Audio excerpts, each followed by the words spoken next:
From my grandfather Verus I learned good morals and the government of my temper. From the reputation and remembrance of my father, modesty and a manly character. From my mother, piety and beneficence and abstinence, not only from evil deeds, but even from evil thoughts, and further, simplicity in my way of living, far removed from the habits of the rich. From my great-grandfather not to have frequented public schools, and to have had good teachers at home, and to know that on such things a man should spend liberally. From my governor to be neither of the green nor of the blue party at the games in the circus, nor a partisan either of the Parmularius or the Scutarius at the gladiators' fights. From him too I learned endurance of labour, and to want little, and to work with my own hands, and not to meddle with other people's affairs, and not to be ready to listen to slander. From Dionytus not to busy myself about trifling things, and not to give credit to what was said by miracle workers and jugglers about incantations and the driving away of daemons and such things, and not to breed quails for fighting, nor to give myself up passionately to such things, and to endure freedom of speech, and to have become intimate with philosophy, and to have been a hearer, first of Bacchius, then of Tandasis and Marcianus, and to have written dialogues in my youth, and to have desired a plank bed and skin, and whatever else of the kind belongs to the Grecian discipline.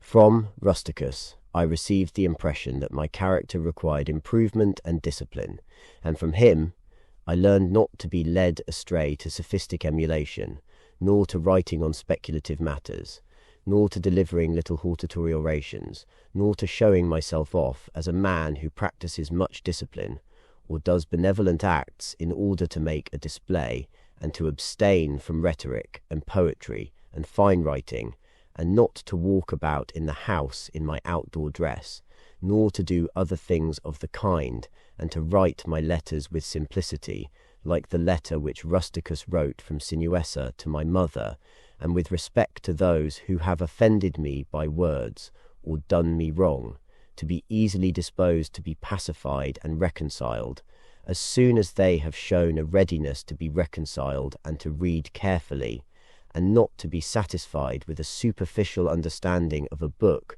nor hastily to give my assent to those who talk over mute. And I am indebted to him for being acquainted with the discourses of Epictetus, which he communicated to me out of his own collection. From Apollonius I learned freedom of will and undeviating steadiness of purpose, and to look to nothing else, not even for a moment, except to reason, and to be always the same, in sharp pains, on the occasion of the loss of a child, and in long illness, and to see clearly in a living example that the same man can be both most resolute and yielding, and not peevish in giving his instruction, and to have had before my eyes a man who clearly considered his experience and his skill in expounding philosophical principles as the smallest of his merits, and from him I learned how to receive from friends what are esteemed favours, without being either humbled by them or letting them pass unnoticed. From Sextus, a benevolent disposition, and the example of a family governed in a fatherly manner, and the idea of living conformably to nature and gravity without affectation, and to look carefully after the interests of friends, and to tolerate ignorant persons, and those who form opinions without consideration, he had the power of readily accommodating himself to all, so that intercourse with him was more agreeable than any flattery, and at the same time he was most highly venerated by those who associated with him, and he had the faculty both of discovering and ordering in an intelligent and methodical way the principles necessary for life, and he never showed anger or any other passion, but was entirely free from passion, and also most affectionate, and he could express approbation without noisy display, and he possessed much knowledge without ostentation. From Alexander the Grammarian, to refrain from fault-finding, and not in a reproachful way to chide those who uttered any barbarous or solecistic or strange-sounding expression, but dexterously to introduce the very expression which ought to have been used, and in the way of answer or giving confirmation, or joining in an inquiry about the thing itself, not about the word, or by some other fit suggestion. From Fronto, I learnt to observe what envy and duplicity and hypocrisy are in a tyrant, and that generally those among us who are called patricians are rather deficient in paternal affection. From Alexander the Platonic, not frequently nor without necessity to say to anyone, or to write in a letter, that I have no leisure nor continually to excuse the neglect of duties required by our relation to those with whom we live, by alleging urgent occupations. From Catullus, not to be indifferent when a friend finds fault, even if he should find fault without reason, but to try to restore him to his usual disposition, and to be ready to speak well of teachers, as it is reported of Domitius and Athenodotus, and to love my children truly. From my brother Sepphoris, to love my kin, and to love truth, and to love justice, and through him I learned to know Thrasea, Helvidius, Cato, Dion, Brutus, and from him I received the idea of a polity in which there is the same law for all, a polity administered with regard to equal rights and equal freedom of speech, and the idea of a kingly government which respects most of all the freedom of the governed.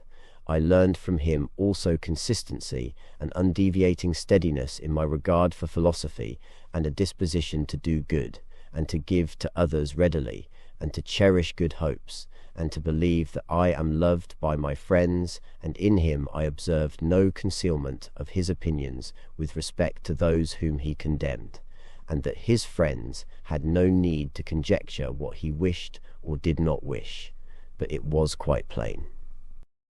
From Maximus I learned self-government, and not to be led aside by anything, and cheerfulness in all circumstances, as well as in illness, and a just admixture in the moral character of sweetness and dignity, and to do what was set before me without complaining.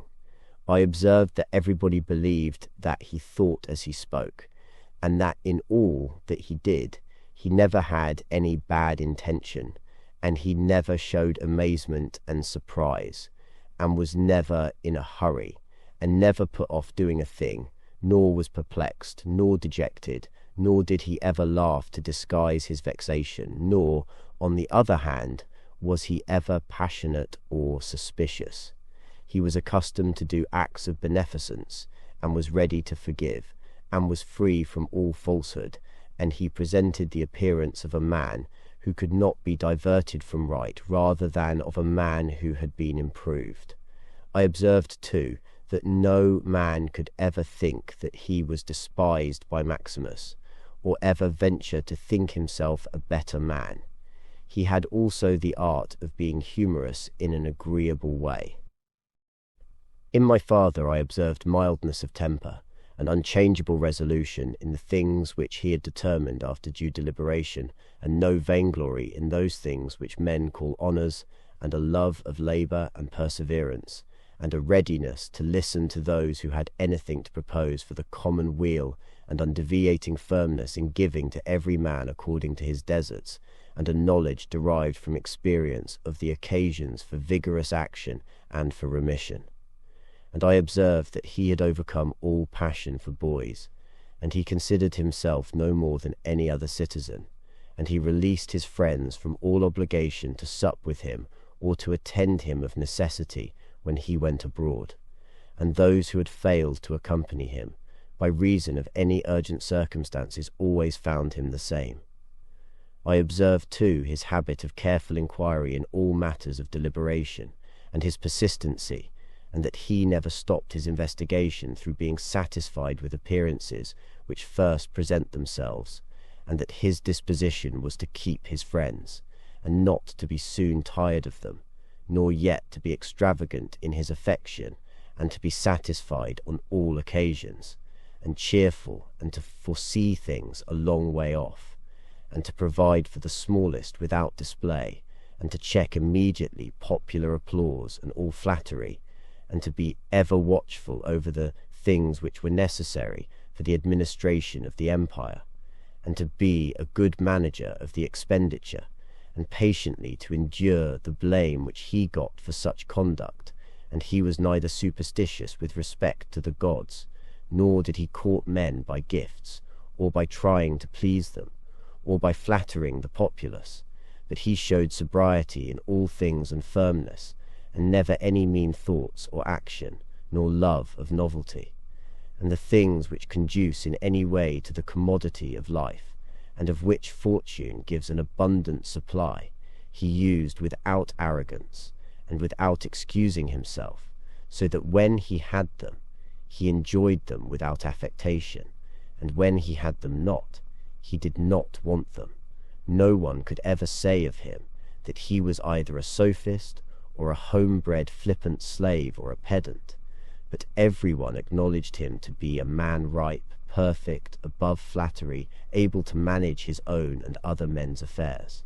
Besides this, he honoured those who were true philosophers, and he did not reproach those who pretended to be philosophers, nor yet was he easily led by them. He was also easy in conversation, and he made himself agreeable without any offensive affectation. He took a reasonable care of his body's health, not as one who was greatly attached to life, nor out of regard to personal appearance, nor yet in a careless way, but so that, through his own attention, he very seldom stood in need of the physician's art or of medicine or external applications. He was most ready to give way without envy to those who possessed any particular faculty, such as that of eloquence or knowledge of the law or of morals or of anything else, and he gave them his help, that each might enjoy reputation according to his deserts, and he always acted conformably to the institutions of his country, without showing any affectation of doing so. Further, he was not fond of change nor unsteady, but he loved to stay in the same places, and to employ himself about the same things, and after his paroxysms of headache he came immediately fresh and vigorous to his usual occupations. His secrets were not but very few and very rare, and these only about public matters, and he showed prudence and economy in the exhibition of the public spectacles, and the construction of public buildings, his donations to the people, and in such things, for he was a man who looked to what ought to be done, not to the reputation which is got by a man's acts. He did not take the bath at unseasonable hours. He was not fond of building houses, nor curious about what he ate, nor about the texture and colour of his clothes, nor about the beauty of his slaves. His dress came from Laurium, his villa on the coast, and from Lanuvium generally. We know how he behaved to the toll collector at Tusculum, who asked his pardon, and such was all his behaviour. There was in him nothing harsh, nor implacable, nor violent, nor, as one may say, anything carried to the sweating point, but he examined all things severally, as if he had abundance of time, and without confusion, in an orderly way, vigorously and consistently. And that might be applied to him which is recorded of Socrates, that he was able both to abstain from and to enjoy those things which many are too weak to abstain from, and cannot enjoy without excess, but to be strong enough both to bear the one and to be sober in the other is the mark of a man who has a perfect and invincible soul, such as he showed in the illness of Maximus. To the gods I am indebted for having good grandfathers, good parents, a good sister, good teachers, good associates, good kinsmen and friends, nearly everything good. Further, I owe it to the gods that I was not hurried into any offence against any of them, though I had a disposition which, if opportunity had offered, might have led me to do something of this kind, but, through their favour, there never was such a concurrence of circumstances as put me to the trial.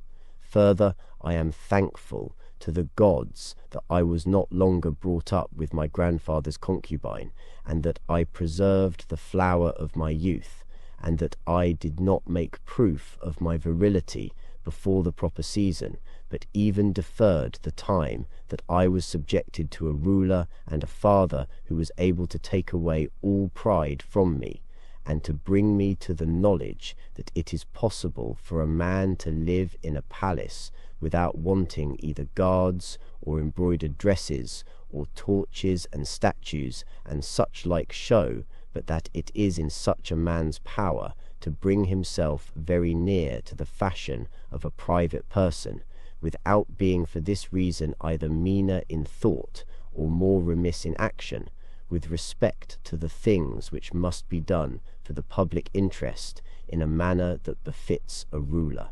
I thank the gods for giving me such a brother, who was able by his moral character to rouse me to vigilance over myself, and who, at the same time, pleased me by his respect and affection, that my children have not been stupid nor deformed in body, that I did not make more proficiency in rhetoric, poetry, and the other studies, in which I should perhaps have been completely engaged, if I had seen that I was making progress in them, that I made haste to place those who brought me up in the station of honour, which they seemed to desire, without putting them off with hope of my doing it some time after, because they were then still young, that I knew Apollonius Rusticus Maximus, that I received clear and frequent impressions about living according to nature, and what kind of a life that is, so that, so far as depended on the gods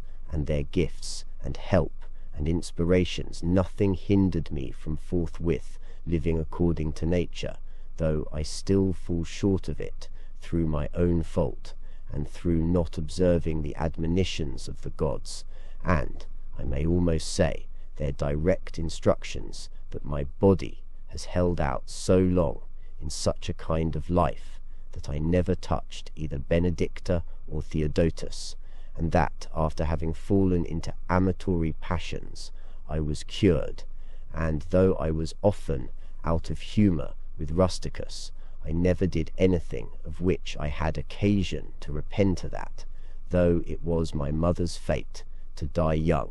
She spent the last years of her life with me, that whenever I wished to help any man in his need, or on any other occasion, I was never told that I had not the means of doing it, and that to myself the same necessity never happened, to receive anything from another, that I have such a wife, so obedient, and so affectionate, and so simple, that I had abundance of good masters for my children, and that remedies have been shown to me by dreams, both others, and against blood-spitting and giddiness.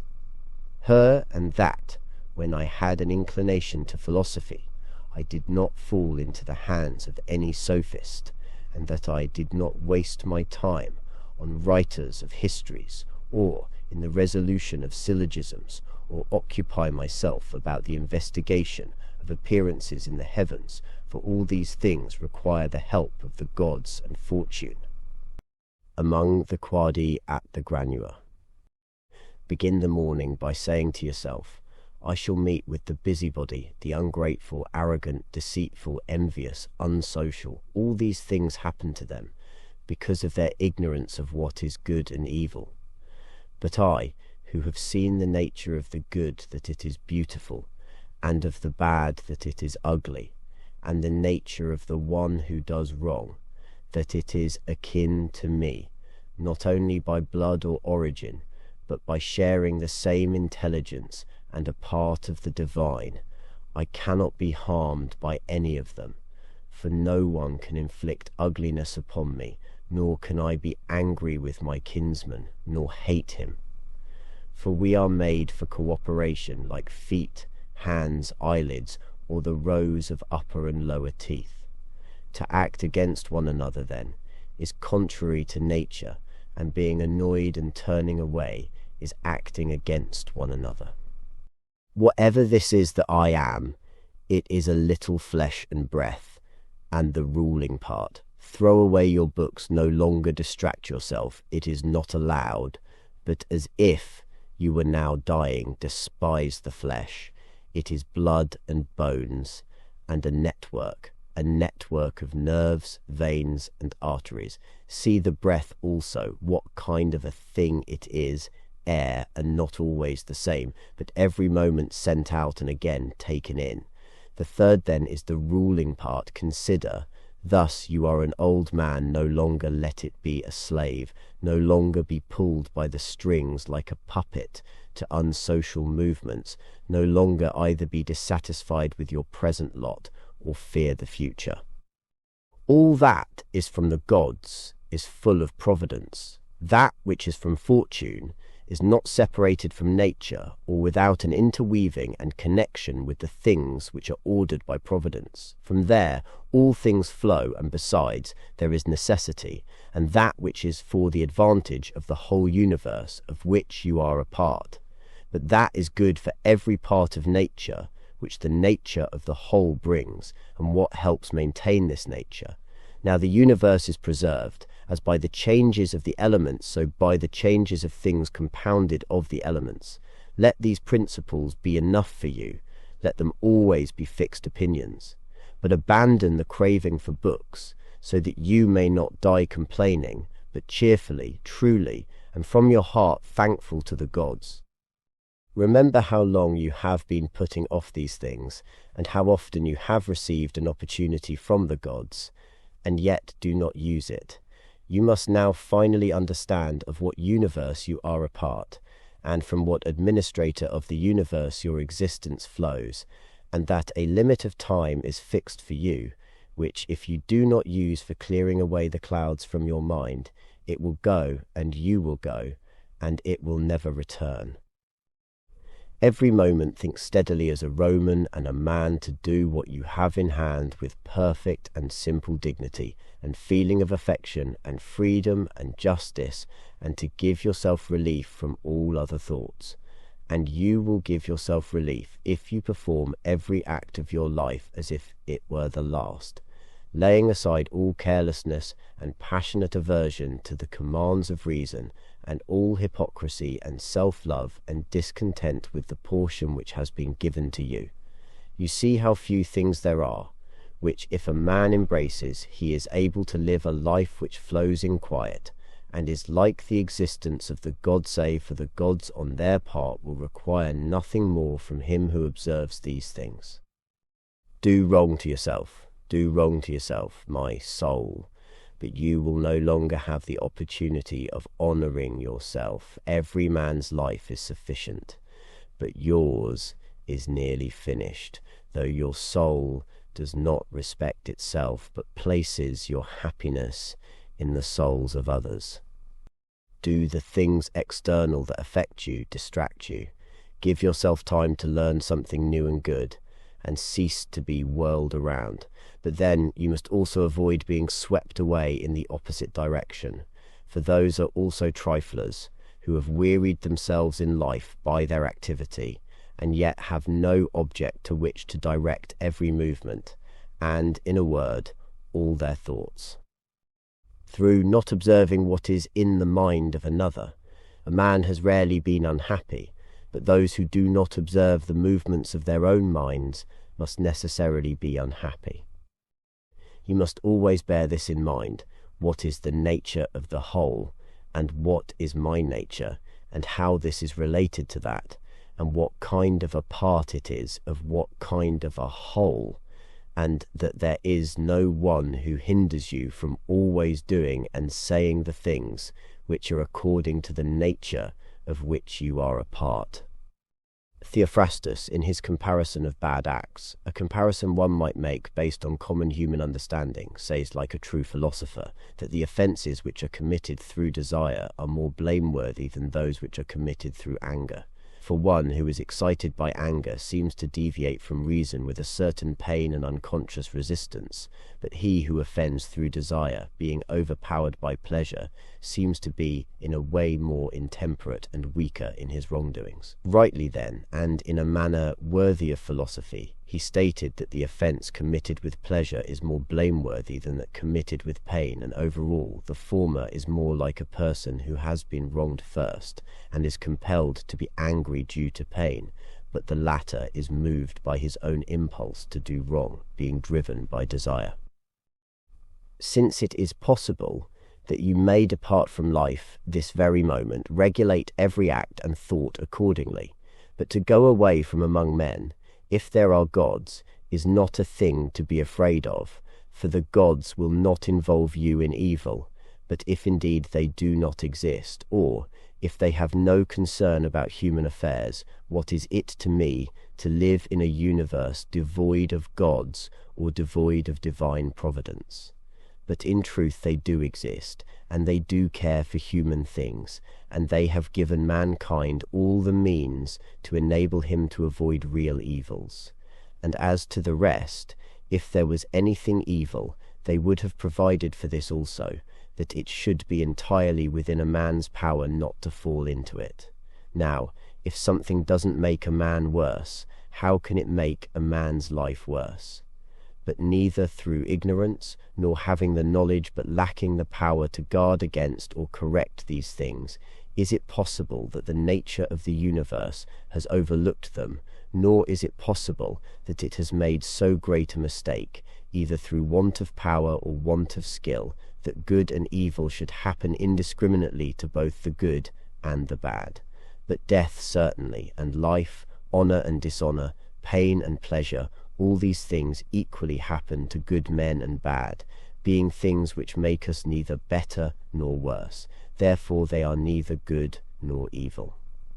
How quickly all things disappear, in the universe the bodies themselves, but, in time, the memory of them.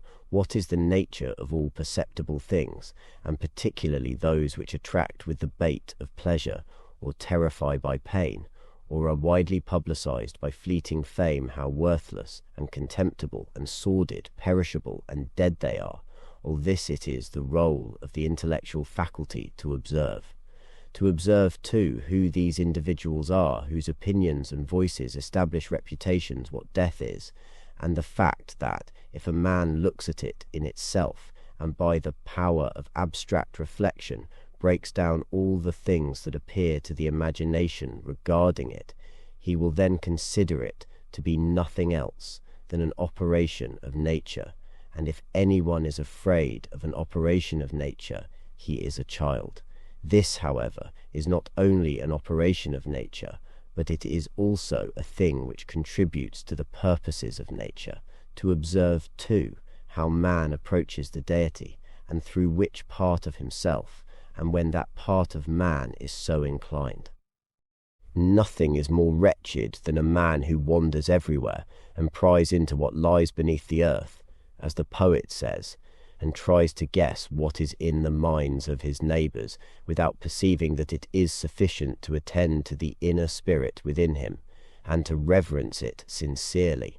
And reverence for the inner spirit consists in keeping it pure from passion and thoughtlessness, and dissatisfaction with what comes from gods and men.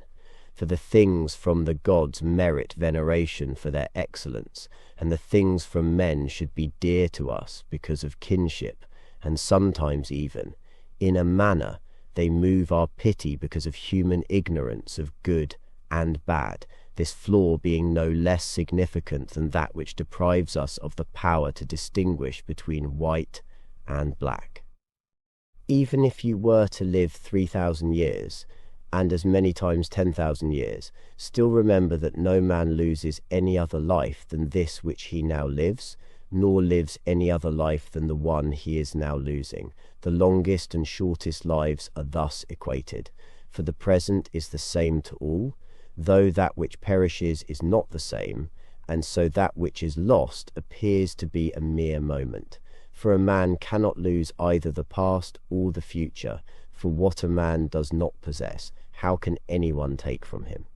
These two things then you must bear in mind: the one, that all things from eternity have similar forms and recur in a cycle, and that it makes no difference whether a man sees the same things during 100 years or 200 or an infinite time, and the second, that the one who lives longest and the one who dies soonest lose exactly the same.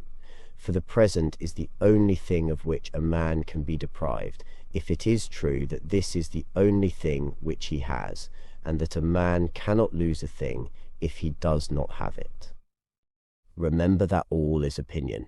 For what was said by the cynic Monimus is clear, and clear too is the use of what was said, if one accepts what can be gained from it, to the extent that it is true. The soul of man harms itself, first of all, when it becomes an abscess, and, so to speak, a tumour on the universe, to the extent it can. For to be annoyed by anything that happens is a separation of ourselves from nature, within which the natures of all other things are contained. In the next place, the soul harms itself when it turns away from any man, or even moves towards him with the intention to injure, as is the case with the souls of those who are angry. In the third place, the soul harms itself when it is overpowered by pleasure or by pain. Fourthly, when it plays a role, and does or says anything insincerely and untruthfully. Fifthly, when it allows any of its actions or movements to be without purpose, and does anything thoughtlessly and without considering what it is, it being right that even the smallest things be done with reference to a goal, and the end of rational animals is to follow the reason and the law of the most ancient city and political order.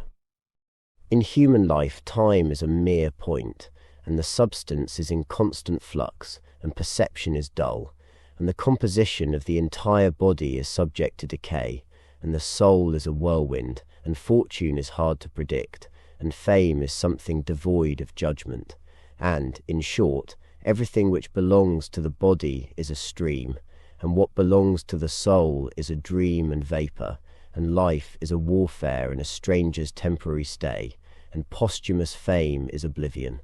What then is able to guide a man? One thing, and only one, philosophy. But this consists in keeping the inner spirit within a man free from harm and violence, superior to pains and pleasures, doing nothing without purpose, nor falsely, and with hypocrisy, not feeling the need for another man's actions or inactions, and besides, accepting all that happens, and all that is allotted, as coming from that source, wherever it may be, from which he himself came, and finally waiting for death with a cheerful mind, as being nothing other than a dissolution of the elements from which every living being is composed. But if there is no harm to the elements themselves in their continual change into one another, why should a man have any apprehension about the change and dissolution of all these elements? For it is according to nature, and nothing is evil which is according to nature. This incarnantum. We should consider not only that our life is daily wasting away, and a smaller part of it is left, but we must also take into account that if one lives longer, it is quite uncertain whether their understanding will still remain sufficient to comprehend things, and retain the power of contemplation that strives to acquire knowledge of the divine and the human. For if they begin to fall into dotage, functions like perspiration, nutrition, imagination, and appetite, and whatever else of that kind, will not fail, but the ability to make use of ourselves, fulfill our duties, clearly discern all appearances, consider whether one should now depart from life, and everything else of that kind that absolutely requires disciplined reason, all this is already extinguished. We must therefore hurry, not only because we are daily nearer to death, but also because our ability to conceive and understand things ceases first.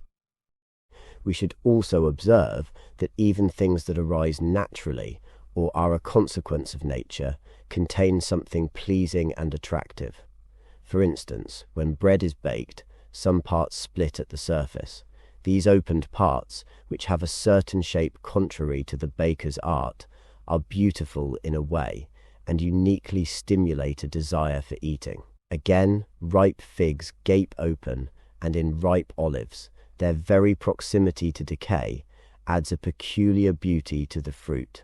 And bending ears of corn, a lion's eyebrows, foam flowing from the mouths of wild boars, and many other things, though far from beautiful if examined individually, still help to adorn them and please the mind, because they are a consequence of natural formations, so that if one has a sensitivity and deeper insight into the things produced in the universe, there is hardly one that will not seem to them, in a way, designed to give pleasure. Thus, one will see even the real gaping jaws of wild beasts with no less pleasure than those depicted by painters and sculptors, and in an old woman and an old man, one will be able to see a certain maturity and comeliness, and the attractive loveliness of young people one will be able to look on with chaste eyes, and many such things will present themselves, not pleasing to everyone, but only to those who have become truly familiar with nature and her works. And Hippocrates, after curing many diseases, himself fell sick and died. The Chaldeans foretold the deaths of many, and then fate caught them too.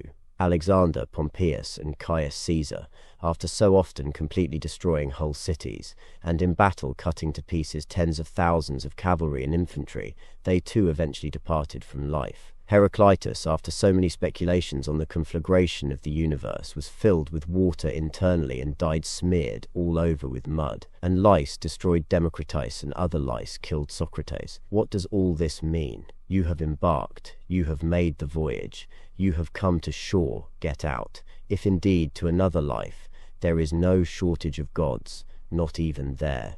But if to a state without sensation you will cease to be held by pains and pleasures, and to be a slave to the body, which is as much inferior as that which serves it, is superior, for one is intelligence and divinity, the other is earth and decay. Do not waste the remainder of your life thinking about others, especially when those thoughts do not serve some common good. For you lose the opportunity to do something else when you entertain thoughts like, what is this person doing, and why? What are they saying? What are they thinking? What are they planning?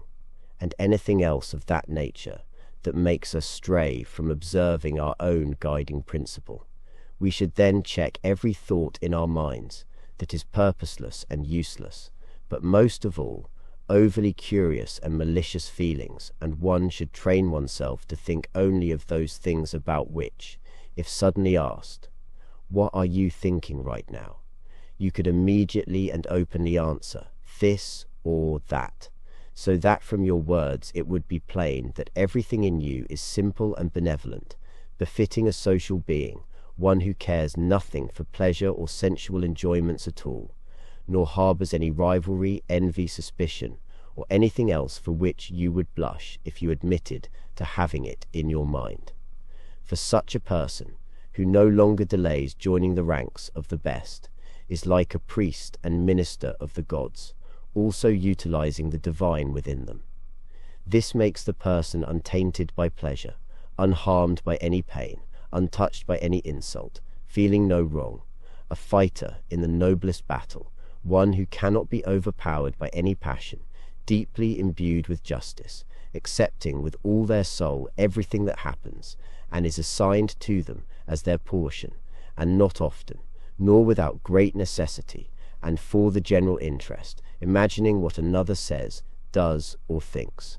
For they make only what belongs to themselves the subject of their activity, and they constantly think of what is allotted to them out of the sum total of things, and they make their own actions fair, and they are persuaded that their own portion is good. For the lot assigned to each person is carried along with them, and carries them along with it. And they also remember that every rational being is their kin, and that caring for all people is according to human nature, and one should hold to the opinions not of all, but only of those who admittedly live according to nature. But regarding those who do not live this way, they always bear in mind what kind of people they are, both at home and away, by night and by day, what they are, and with whom they live an impure life. Accordingly, they do not value at all the praise that comes from such people, since they are not even satisfied with themselves.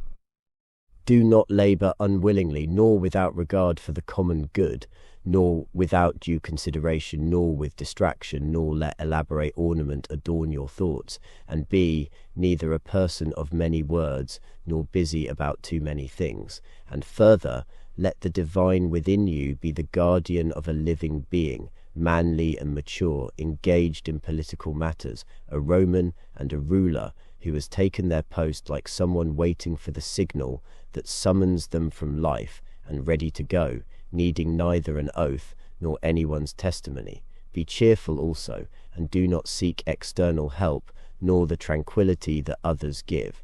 One must then stand erect, not be kept erect by others.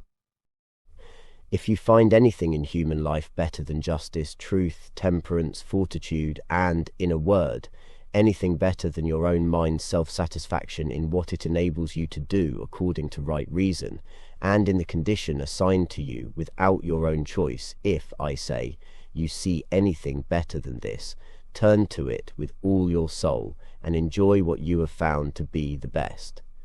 But if nothing appears to be better than the divine principle planted within you, which has subjected all your appetites to itself, carefully examines all impressions, and, as Socrates said, has detached itself from the persuasions of sense, and has submitted itself to the gods, and cares for mankind, if you find everything else smaller and of less value than this, give place to nothing else, for if you once diverge and incline to it, you will no longer, without distraction, be able to give preference to that good thing which is your proper possession and your own, for it is not right that anything of any other kind, such as praise from the masses, or power, or enjoyment of pleasure, should come into competition with what is rationally and politically or practically good. All these things, even though they may seem to adapt themselves to the better things in a small degree, obtain the superiority all at once and carry us away. But you, I say, simply and freely choose the better and hold to it. But that which is useful is the better. Well then, if it is useful to you as a rational being, keep to it. But if it is only useful to you as an animal, say so, and maintain your judgment without arrogance. Only take care that you make the inquiry by a sure method. Never value anything as profitable to yourself that would compel you to break your promise, lose your self-respect, hate anyone, suspect, curse, act the hypocrite, or desire anything that needs walls and curtains for one who has preferred intelligence and their guiding spirit and the worship of its excellence above everything else, plays no tragic part, does not groan, will not need either solitude or much company, and, what is most important of all, they will live without either pursuing or fleeing from death. But whether for a longer or a shorter time, they shall have their soul enclosed in the body. They care not at all, for even if they must depart immediately, they will go as readily as if they were going to do anything else that can be done with decency and order, taking care of this only throughout life, that their thoughts do not turn away from anything that belongs to an intelligent being and a member of a civil community. In the mind of one who is chastened and purified, you will find no corrupt matter, nor impurity, nor any sore that has healed over. Nor is their life incomplete when fate overtakes them, as one might say of an actor who leaves the stage before ending and finishing the play. Besides, there is in them nothing servile, nor affected, nor too closely bound to other things, nor yet detached from other things, nothing worthy of blame, nothing that seeks a hiding place. Revere the faculty that produces opinion. On this faculty it entirely depends whether there will exist in your guiding principle any opinion inconsistent with nature and the constitution of a rational being. And this faculty promises freedom from hasty judgment, friendship towards people, and obedience to the gods. Throwing away all other things, hold only to these few, and besides, bear in mind that every person lives only this present time, which is an indivisible point, and that all the rest of their life is either past or uncertain. Short then is the time that every person lives, and small the corner of the earth where they live, and short too is the longest posthumous fame, and even this only continued by a succession of poor human beings, who will very soon die, and who do not even know themselves, much less those who died long ago. To the aids that have been mentioned, let this one still be added.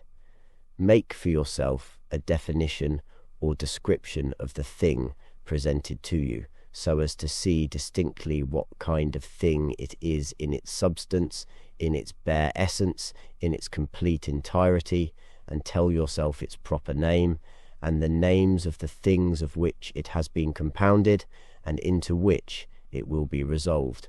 For nothing is so productive of mental elevation as to be able to methodically and truly examine every object presented to you in life, and always to look at things so as to see at the same time what kind of universe this is, and what kind of use everything performs in it, and what value everything has with reference to the whole, and what with reference to humanity, who is a citizen of the highest city, of which all other cities are like families, what each thing is, and of what it is composed, and how long it is the nature of this thing to endure, which now makes an impression on me, and what virtue I have need of with respect to it, such as gentleness, courage, truth, fidelity, simplicity, contentment, and the rest.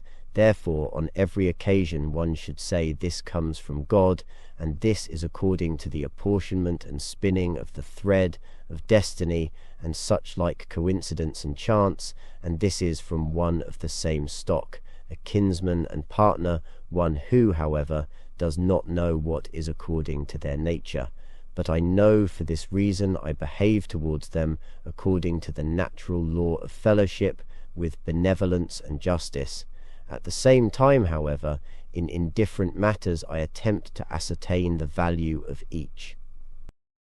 If you work at what is before you, following right reason seriously, vigorously, calmly, without allowing anything else to distract you, but keeping your divine part pure, as if you were bound to give it back immediately if you hold to this, expecting nothing, fearing nothing, but satisfied with your present activity according to nature, and with heroic truth in every word and sound you utter, you will live happily. And there is no one who is able to prevent this. As physicians always have their instruments and knives ready for cases that suddenly require their skill, so too should you have principles ready for understanding divine and human things, and for doing everything, even the smallest, with a recollection of the bond that unites the divine and human to one another. For you will neither do anything well that pertains to humanity without at the same time having a reference to divine things, nor the contrary. No longer wander aimlessly, for you will neither read your own memoirs, nor the acts of the ancient Romans and Greeks, and the selections from books that you were reserving for your old age. Hasten then to the goal that you have before you, and throwing away idle hopes, come to your own aid, if you care at all for yourself, while it is in your power. They do not know how many things are signified by the words stealing, sowing, buying, keeping quiet, seeing what ought to be done for. This is not accomplished by the eyes, but by another kind of vision. Body, soul, intelligent sensations belong to the body, appetites to the soul, principles to the intelligence. To receive the impressions of forms through appearances belongs even to animals. To be pulled by the strings of desire belongs both to wild beasts and to men who have become effeminate, and to a Phalaris and a Nero, and to have the intelligence that guides to what appears suitable belongs also to those who do not believe in the gods, and who betray their country, and do their impure deeds when they have shut the doors. If then everything else is common to all that I have mentioned, there remains that which is peculiar to the good person, to be pleased and content with what happens, and with the thread that is spun for them, and not to defile the divinity that is planted in their breast, nor disturb it by a crowd of images, but to preserve it tranquil, following it obediently as a god, neither saying anything contrary to the truth, nor doing anything contrary to justice, and if all people refuse to believe that they live a simple, modest, and contented life, they are neither angry with any of them, nor do they deviate from the way that leads to the end of life, to which one ought to come pure, tranquil, ready to depart, and without any compulsion perfectly reconciled to their lot. That which rules within, when it is according to nature, is so affected with respect to the events which happen, that it always easily adapts itself to that which is and is presented to it. For it requires no definite material, but it moves towards its purpose, under certain conditions, however, and it makes a material for itself out of that which opposes it, as fire lays hold of what falls into it, by which a small light would have been extinguished. But when the fire is strong, it soon appropriates to itself the matter which is heaped on it, and consumes it, and rises higher by means of this very material. Let no act be done without a purpose, nor otherwise than according to the perfect principles of art. Men seek retreats for themselves, houses in the country, seashores, and mountains, and you too are wont to desire such things very much. But this is altogether a mark of the most common sort of men, for it is in your power whenever you shall choose to retire into yourself. For nowhere either with more quiet or more freedom from trouble does a man retire than into his own soul, particularly when he has within him such thoughts that by looking into them he is immediately in perfect tranquillity, and I affirm that tranquillity is nothing else than the good ordering of the mind. Constantly then give to yourself this retreat, and renew yourself, and let your principles be brief and fundamental, which, as soon as you shall recur to them, will be sufficient to cleanse the soul completely, and to send you back free from all discontent with the things to which you return. For with what are you discontented? With the badness of men. Recall to your mind this conclusion, that rational animals exist for one another, and that to endure is a part of justice, and that men do wrong involuntarily, and consider how many already, after mutual enmity, suspicion, hatred, and fighting, have been stretched dead, reduced to ashes, and be quiet at last. But perhaps you are dissatisfied with that which is assigned to you out of the universe. Recall to your recollection this alternative: either there is providence or atoms, fortuitous concurrence of things, or remember the arguments by which it has been proved that the world is a kind of political community, and be quiet at last. But perhaps corporeal things will still fasten upon you. Consider then further that the mind mingles not with the breath, whether moving gently or violently, when it has once drawn itself apart and discovered its own power, and think also of all that you have heard and assented to about pain and pleasure, and be quiet at last. But perhaps the desire of the thing called fame will torment you.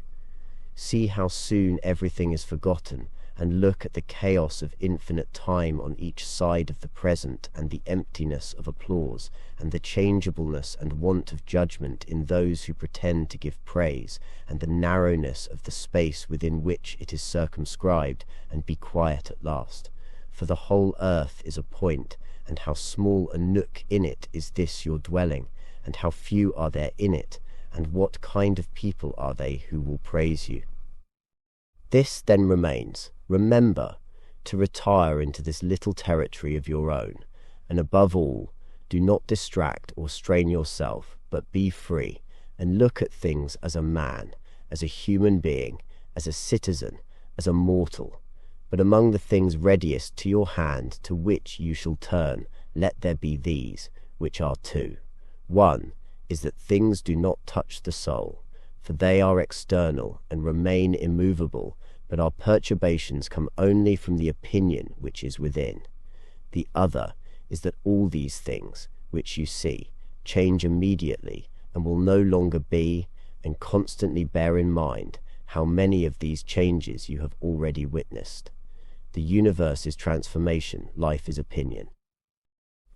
If our intellectual part is common, the reason also in respect of which we are rational beings is common. If this is so, common also is the reason which commands us what to do, and what not to do. If this is so, there is a common law also. If this is so, we are fellow citizens. If this is so, we are members of some political community. If this is so, the world is in a manner a state. For of what other common political community will anyone say that the whole human race are members?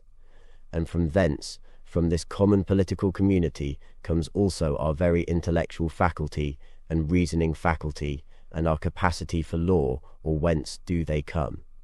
For as my earthly part is a portion given to me from certain earth, and that which is watery from another element, and that which is hot and fiery from some peculiar source for nothing, comes out of that which is nothing, as nothing also returns to non-existence, so also the intellectual part comes from some source.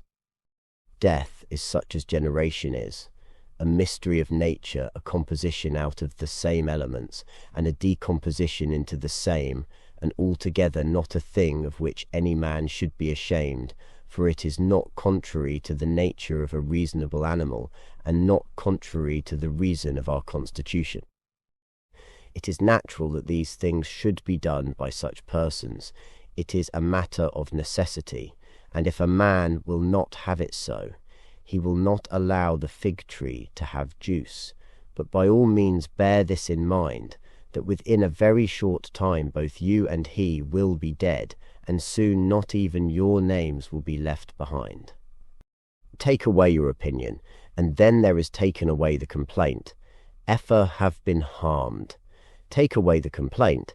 Effer have been harmed, and the harm is taken away. That which does not make a man worse than he was, also does not make his life worse, nor does it harm him either from without or from within. The nature of that which is universally useful has been compelled to do this. Consider that everything which happens, happens justly, and if you observe carefully, you will find it to be so. I do not say only with respect to the continuity of the series of things, but with respect to what is just, and as if it were done by one who assigns to each thing its value. Observe then as you have begun, and whatever you do, do it in conjunction with this, the being good, and in the sense in which a man is properly understood to be good. Keep to this in every action. Do not have such an opinion of things as he has, who does you wrong, or such as he wishes you to have, but look at them as they are in truth. A man should always have these two rules in readiness. The one, to do only whatever the reason of the ruling and legislating faculty may suggest for the use of men. The other, to change your opinion, if there is anyone at hand who sets you right and moves you from any opinion. But this change of opinion must proceed only from a certain persuasion, as of what is just or of common advantage, and the like, not because it appears pleasant or brings reputation. Have you reason? I have. Why then do you not use it? For if this does its own work, what else do you wish? You have existed as a part, so you shall disappear in that which produced you, but rather you shall be received back into its seminal principle by transmutation. Many grains of frankincense on the same altar, one falls before, another falls after, but it makes no difference. Within 10 days you will seem a god to those to whom you are now a beast and an ape, if you will return to your principles and the worship of reason. Do not act as if you were going to live 10,000 years. Death hangs over you. While you live, while it is in your power, be good. How much trouble he avoids who does not look to see what his neighbour says, or does, or thinks, but only to what he does himself, that it may be just and pure, or as Agathon says, look not round at the depraved morals of others, but run straight along the line without deviating from it. He who has a vehement desire for posthumous fame does not consider that every one of those who remember him will himself also die very soon. Then again, also they who have succeeded them, until the whole remembrance shall have been extinguished, as it is transmitted through men who foolishly admire and perish. But suppose that those who will remember are even immortal, and that the remembrance will be immortal, what then is this to you? And I say not what is it to the dead, but what is it to the living? What is praise, except indeed so far as it has a certain utility? For you now reject unseasonably the gift of nature, clinging to something else. Everything which is in any way beautiful is beautiful in itself, and terminates in itself, not having praise as part of itself. Neither worse then, nor better, is a thing made by being praised. I affirm this also of the things which are called beautiful by the vulgar, for example, material things and works of art. That which is really beautiful has no need of anything, not more than law, not more than truth, not more than benevolence or modesty. Which of these things is beautiful because it is praised, or spoiled by being blamed?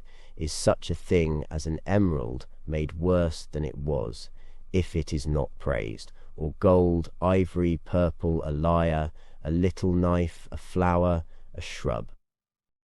If souls continue to exist, how does the air contain them from eternity?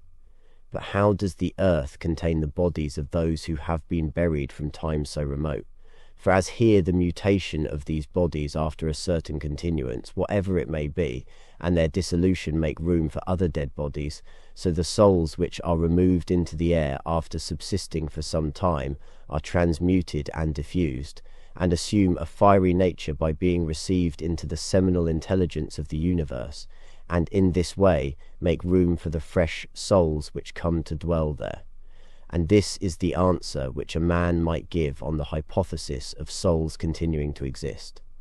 But we must not only think of the number of bodies which are thus buried, but also of the number of animals which are daily eaten by us and the other animals. For what a number is consumed, and thus in a manner buried in the bodies of those who feed on them. And nevertheless this earth receives them by reason of the changes of these bodies into blood, and the transformations into the aerial or the fiery element. What is the investigation into the truth in this matter? The division into that which is material and that which is the cause of form, the formal. Do not be world-about, but in every movement have respect to justice, and on the occasion of every impression maintain the faculty of comprehension or understanding.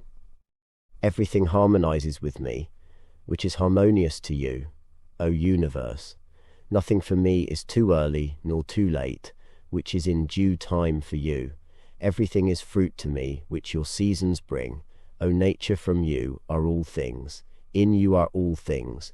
To you all things return. The poet says, "Dear city of Cecrops," and will not you say, "Dear city of Zeus"? That occupy yourself with few things, says the philosopher, if you would be tranquil. But consider if it would not be better to say, do what is necessary, and whatever the reason of the animal, which is naturally social, requires, and as it requires. For this brings not only the tranquility which comes from doing well, but also that which comes from doing few things. For the greatest part of what we say and do being unnecessary, if a man takes this away, he will have more leisure and less uneasiness. Accordingly, on every occasion a man should ask himself, is this one of the unnecessary things? Now a man should take away not only unnecessary acts, but also unnecessary thoughts, for thus superfluous acts will not follow after. Try how the life of the good man suits you, the life of him who is satisfied with his portion out of the whole, and satisfied with his own just acts and benevolent disposition. Have you seen those things? Look also at these. Do not disturb yourself. Make yourself all simplicity. Does anyone do wrong? It is to himself that he does the wrong. Has anything happened to you? Well, out of the universe from the beginning, everything which happens has been apportioned and spun out to you. In a word, your life is short. You must turn to profit the present by the aid of reason and justice. Be sober in your relaxation. Either it is a well-arranged universe or a chaos huddled together, but still a universe. But can a certain order subsist in you, and disorder in the all? And this too, when all things are so separated and diffused and sympathetic. A black character, a womanish character, a stubborn character, bestial, childish, animal, stupid, counterfeit, scurrilous, fraudulent, tyrannical. If he is a stranger to the universe who does not know what is in it, no less is he a stranger who does not know what is going on in it. He is a runaway who flies from social reason, he is blind, who shuts the eyes of the understanding, he is poor, who has need of another, and has not from himself all things which are useful for life. He is an abscess on the universe, who withdraws and separates himself from the reason of our common nature through being displeased with the things which happen, for the same nature produces this, and has produced you too. He is a piece rent asunder from the state, who tears his own soul from that of reasonable animals, which is one. The one is a philosopher without a tunic, and the other without a book. Here is another half-naked bread I have not, he says, and I abide by reason. And I do not get the means of living out of my learning, and I abide by my reason. Love the art, poor as it may be, which you have learned, and be content with it, and pass through the rest of life like one who has entrusted to the gods, with his whole soul, all that he has, making yourself neither the tyrant nor the slave of any man. Consider, for example, the times of Vespasian. You will see all these things, people marrying, bringing up children, sick, dying, warring, feasting, trafficking, cultivating the ground, flattering, obstinately arrogant, suspecting, plotting, wishing for some to die, grumbling about the present, loving, heaping up treasure, desiring consulship, kingly power. Well then, that life of these people no longer exists at all. Again, remove to the times of Trajan. Again, all is the same. Their life too is gone. In like manner view also the other epochs of time and of whole nations, and see how many after great efforts soon fell and were resolved into the elements. But chiefly you should think of those whom you have yourself known, distracting themselves about idle things, neglecting to do what was in accordance with their proper constitution, and to hold firmly to this, and to be content with it. And herein it is necessary to remember that the attention given to everything has its proper value and proportion. For thus you will not be dissatisfied if you apply yourself to smaller matters no further than is fit. The words which were formerly familiar are now antiquated, so also the names of those who were famed of old are now in a manner antiquated. Camillus, Cesso, Valessus, Leonatus, and a little after also Scipio and Cato, then Augustus, then also Hadrian and Antoninus. For all things soon pass away and become a mere tale, and complete oblivion soon buries them. And I say this of those who have shone in a wondrous way. For the rest, as soon as they have breathed out their breath, they are gone, and no man speaks of them. And, to conclude the matter, what is even an eternal remembrance? A mere nothing. What then is that about which we ought to employ our serious pains? This one thing, thoughts just, and acts social, and words which never lie, and a disposition which gladly accepts all that happens, as necessary, as usual, as flowing from a principle and source of the same kind. Willingly give yourself up to Clotho, one of the Fates, allowing her to spin your thread into whatever thing she pleases. Everything is only for a day, both that which remembers and that which is remembered. Observe constantly that all things take place by change, and accustom yourself to consider that the nature of the universe loves nothing so much as to change the things which are, and to make new things like them. For everything that exists is in a manner the seed of that which will be. but you are thinking only of seeds which are cast into the earth or into a womb. But this is a very vulgar notion. You will soon die, and you are not yet simple, not free from perturbations, nor without suspicion of being hurt by external things, nor kindly disposed towards all, nor do you yet place wisdom only in acting justly. Examine men's ruling principles, even those of the wise, what kind of things they avoid, and what kind they pursue. What is evil to you does not subsist in the ruling principle of another, nor yet in any turning and mutation of your corporeal covering. Where is it then? It is in that part of you, in which subsists the power of forming opinions about evils. Let this power then not form such opinions, and all is well. And if that which is nearest to it, the poor body, is burnt, filled with matter and rottenness, nevertheless let the part which forms opinions about these things be quiet. That is, let it judge that nothing is either bad or good which can happen equally to the bad man and the good. For that which happens equally to him who lives contrary to nature and to him who lives according to nature is neither according to nature nor contrary to nature. Constantly regard the universe as one living being, having one substance and one soul, and observe how all things have reference to one perception, the perception of this one living being, and how all things act with one movement, and how all things are the cooperating causes of all things which exist. Observe, too, the continuous spinning of the thread, and the contexture of the web. You are a little soul bearing about a corpse, as Epictetus used to say. It is no evil for things to undergo change, and no good for things to subsist in consequence of change. Time is like a river made up of the events which happen, and a violent stream, for as soon as a thing has been seen, it is carried away, and another comes in its place, and this will be carried away too. Everything which happens is as familiar and well known as the rose in spring and the fruit in summer, for such is disease and death and calumny and treachery and whatever else delights fools or vexes them.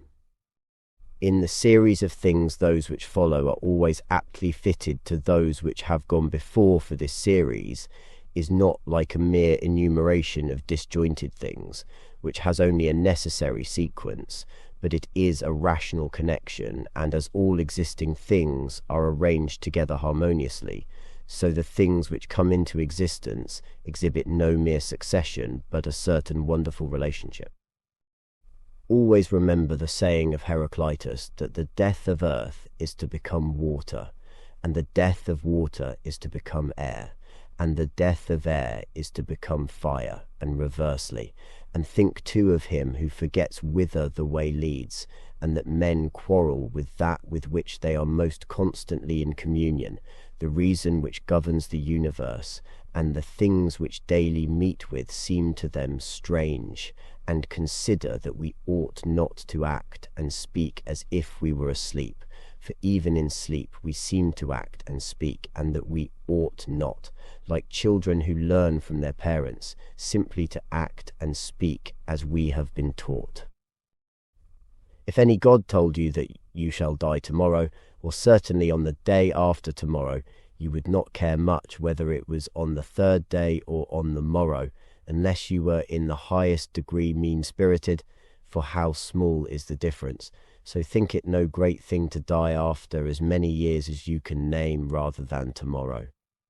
Think continually how many physicians are dead after often contracting their eyebrows over the sick, and how many astrologers after predicting with great pretensions the deaths of others, and how many philosophers after endless discourses on death or immortality, how many heroes after killing thousands, and how many tyrants who have used their power over men's lives with terrible insolence, as if they were immortal, and how many cities are entirely dead, so to speak, Hellas and Pompeii and Herculaneum, and others innumerable.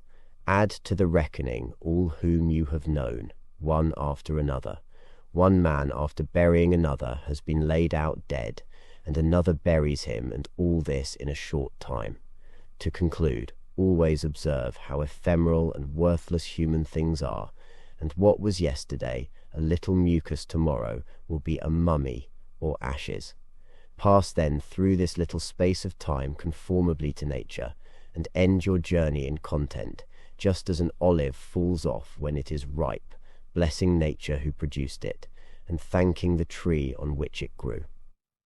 Be like the promontory against which the waves continually break, but it stands firm and tames the fury of the water around it. Unhappy am I, because this has happened to me. Not so, but happy am I, though this has happened to me, because I continue free from pain, neither crushed by the present, nor fearing the future. For such a thing as this might have happened to every man, but every man would not have continued free from pain on such an occasion. Why then is that rather a misfortune than this a good fortune? And do you in all cases call that a man's misfortune, which is not a deviation from man's nature? And does a thing seem to you to be a deviation from man's nature when it is not contrary to the will of man's nature? Well, you know the will of nature. Will then this which has happened prevent you from being just, magnanimous, temperate, prudent, secure against inconsiderate opinions and falsehood?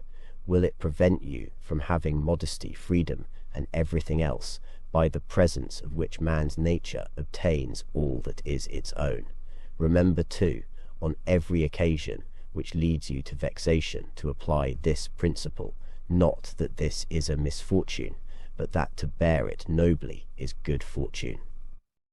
It is a vulgar, but still a useful help towards contempt of death, to pass in review those who have tenaciously stuck to life. What more then have they gained than those who have died early?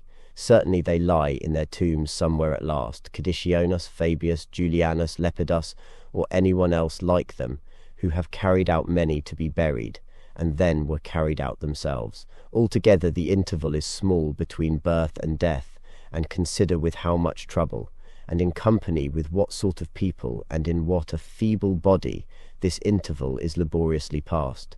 Do not then consider life a thing of any value, for look to the immensity of time behind you, and to the time which is before you, another boundless space. In this infinity then, what is the difference between him who lives 3 days and him who lives 3 generations? Always run to the short way, and the short way is the natural accordingly say, and do everything in conformity with the soundest reason. For such a purpose frees a man from trouble and warfare, and all artifice and ostentatious display. In the morning when you rise unwillingly, let this thought be present: I am rising to the work of a human being.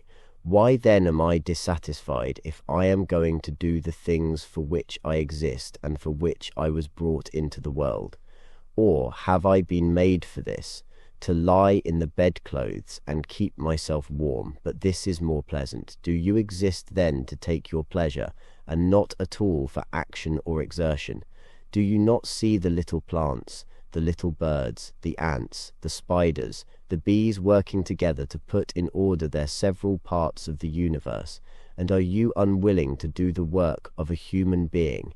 And do you not make haste to do that which is according to your nature? But it is necessary to take rest also. It is necessary, however nature has fixed bounds to this too. She has fixed bounds both to eating and drinking, and yet you go beyond these bounds, beyond what is sufficient yet in your acts.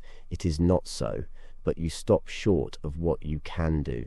So you do not love yourself, for if you did, you would love your nature and her will. But those who love their several arts exhaust themselves in working at them unwashed and without food. But you value your own nature less than the turner values the turning art, or the dancer the dancing art, or the lover of money values his money, or the vainglorious man his little glory. And such men, when they have a violent affection to a thing, choose neither to eat nor to sleep, rather than to perfect the things which they care for. but are the acts which concern society more vile in your eyes and less worthy of your labour? How easy it is to repel and to wipe away every impression which is troublesome or unsuitable, and immediately to be in all tranquillity. And judge every word and deed which are according to nature to be fit for you, and be not diverted by the blame which follows from any people, nor by their words. But if a thing is good to be done or said, do not consider it unworthy of you. For those persons have their peculiar leading principle, and follow their peculiar movement, which things do not regard, but go straight on, following your own nature, and the common nature, and the way of both is one. I go through the things which happen according to nature, until I shall fall and rest, breathing out my breath into that element out of which I daily draw it in, and falling upon that earth out of which my father collected the seed, and my mother the blood, and my nurse the milk out of which during so many years I have been supplied with food and drink, which bears me when I tread on it and abuse it for so many purposes. You say, men cannot admire the sharpness of your wits. Be it so, but there are many other things of which you cannot say. I am not formed for them by nature. Show those qualities, then, which are altogether in your power: sincerity, gravity, endurance of labour, aversion to pleasure, contentment with your portion, and with few things, benevolence, frankness, no love of superfluity, freedom from trifling magnanimity. Do you not see how many qualities you are immediately able to exhibit, in which there is no excuse of natural incapacity and unfitness, and yet you still remain voluntarily below the mark? Or are you compelled through being defectively furnished by nature to murmur, and to be stingy, and to flatter, and to find fault with your poor body, and to try to please men, and to make great display, and to be so restless in your mind? No, by the gods, but you might have been delivered from these things long ago. Only if in truth you can be charged with being rather slow and dull of comprehension, you must exert yourself about this also, not neglecting it, nor yet taking pleasure in your dullness. One man, when he has done a service to another, is ready to set it down to his account as a favour conferred. Another is not ready to do this, but still in his own mind he thinks of the man as his debtor, and he knows what he has done. A third, in a manner, does not even know what he has done, but he is like a vine which has produced grapes, and seeks for nothing more after it has once produced its proper fruit. As a horse when he has run, a dog when he has tracked the game, a bee when it has made the honey, so a man when he has done a good act does not call out for others to come and see, but he goes on to another act, as a vine goes on to produce again the grapes in season. Must a man then be one of these, who in a manner act thus without observing it? Yes, but this very thing is necessary, the observation of what a man is doing, for, it may be said, it is characteristic of the social animal to perceive that he is working in a social manner, and indeed to wish that his social partner also should perceive it. It is true what you say, but you do not rightly understand what is now said, and for this reason you will become one of those of whom I spoke before, for even they are misled by a certain show of reason. But if you will choose to understand the meaning of what is said, do not fear that for this reason you will omit any social act. A prayer of the Athenians: rain, rain, O dear Zeus, down on the ploughed fields of the Athenians and on the plains. In truth we ought not to pray at all, or we ought to pray in this simple and noble fashion. Just as we must understand when it is said that Aesculapius prescribed to this man horse exercise, or bathing in cold water, or going without shoes, so we must understand it when it is said that the nature of the universe prescribed to this man disease, or mutilation, or loss, or anything else of the kind. For in the first case prescribed means something like this: he prescribed this, for this man as a thing adapted to procure health, and in the second case it means that which happens to or suits every man is fixed in a manner for him suitably to his destiny. For this is what we mean when we say that things are suitable to us, as the workmen say of squared stones in walls or the pyramids, that they are suitable when they fit them to one another in some kind of connection. For there is altogether one fitness, harmony, and as the universe is made up out of all bodies to be such a body as it is, so out of all existing causes necessity is made up to be such a cause as it is.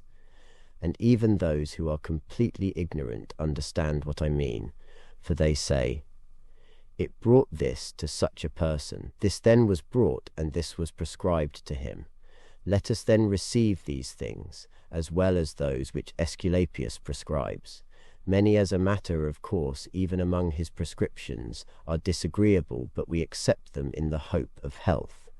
Let the perfecting and accomplishment of the things which the common nature judges to be good be judged by you to be of the same kind as your health, and so accept everything which happens, even if it seem disagreeable, because it leads to this, to the health of the universe, and to the prosperity and felicity of Zeus. For he would not have brought on any man what he has brought, if it were not useful for the whole. Neither does the nature of anything, whatever it may be, cause anything which is not suitable to that which is directed by it. For two reasons then it is right to be content with that which happens to you the one, because it was done for you and prescribed for you, and in a manner had reference to you, originally from the most ancient causes spun with your destiny and the other, because even that which comes severally to every man is to the power which administers the universe a cause of felicity and perfection, nay, even of its very continuance. For the integrity of the whole is mutilated, if you cut off anything whatever from the conjunction and the continuity either of the parts or of the causes, and you do cut off, as far as it is in your power when you are dissatisfied, and in a manner try to put anything out of the way. Be not disgusted, nor discouraged, nor dissatisfied if you do not succeed in doing everything according to right principles, but when you have failed, return back again, and be content if the greater part of what you do is consistent with man's nature, and love this to which you return, and do not return to philosophy as if she were a master, but act like those who have sore eyes, and apply a bit of sponge and egg, or as another applies a plaster, or drenching with water, for thus you will not fail to obey reason, and you will repose in it.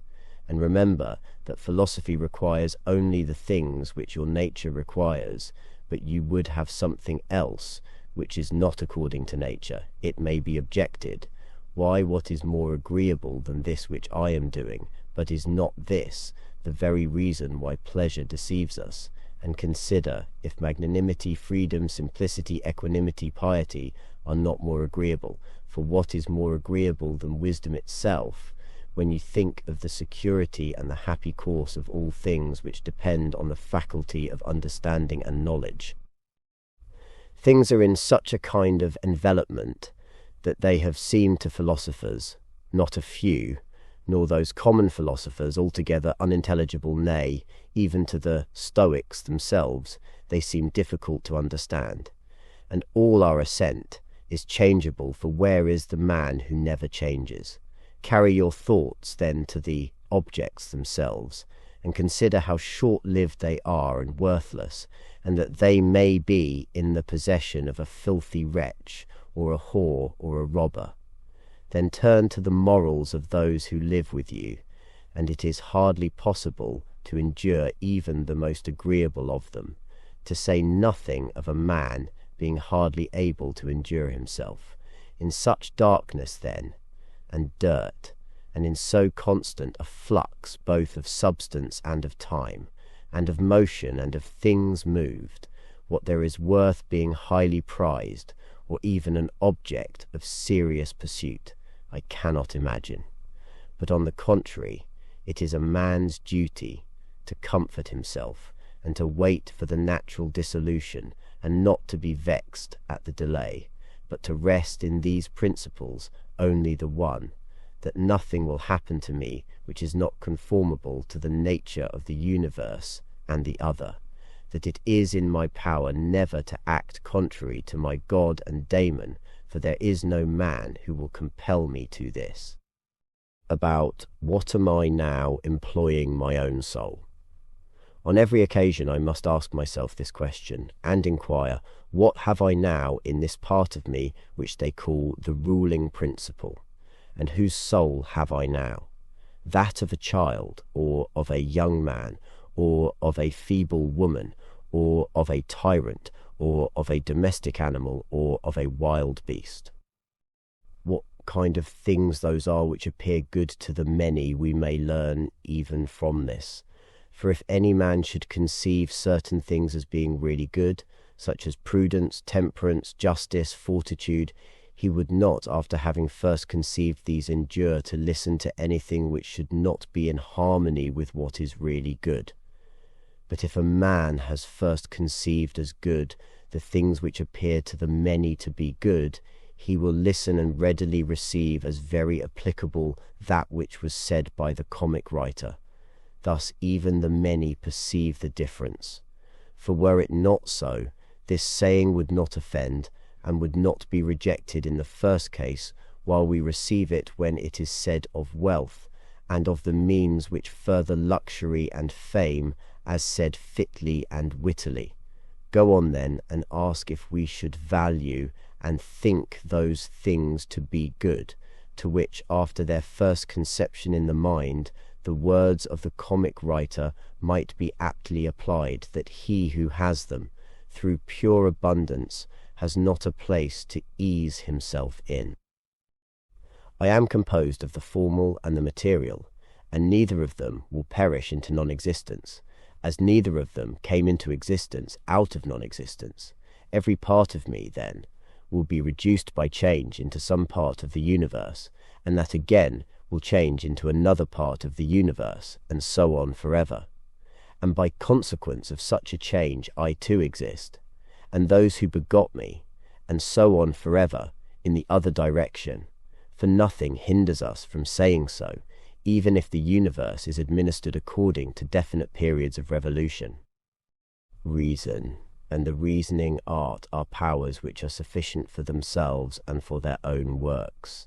They move then from a first principle, which is their own, and they make their way to the end which is proposed to them.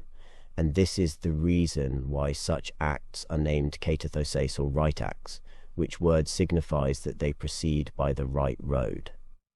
None of these things ought to be called a man's, which do not belong to a man, as man. They are not required of a man, nor does man's nature promise them, nor are they the means of man's nature attaining its end. Neither then does the end of man lie in these things, nor yet that which aids to the accomplishment of this end, and that which aids towards this end is that which is good.